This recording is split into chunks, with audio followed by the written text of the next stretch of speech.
उलमा, तकरीबन दर्जन बार उलमा, वो अपने अपने तौर पर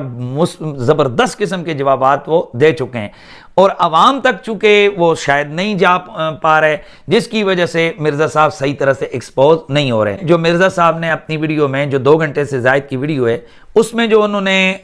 इल्मी पॉइंट्स तरतीबवार बातें की हैं, उनके भी, और दीगर जो उन्होंने अपनी गुफ्तगू के दौरान कुरान और सुन्नत के हवाले से खिलवाड़ की है, या बाकी जो उन्होंने गैर अखलाकी या गैर संजीदा या बाकी ऐसी चीज़ें की हैं, मैं इंशाअल्लाह कोशिश करूँगा कि मैं अखलाकी हदूद के अंदर रहते हुए मैं मिर्ज़ा साहब को उनका जवाब दूँ। पॉइंट नंबर 1, मिर्ज़ा साहब ने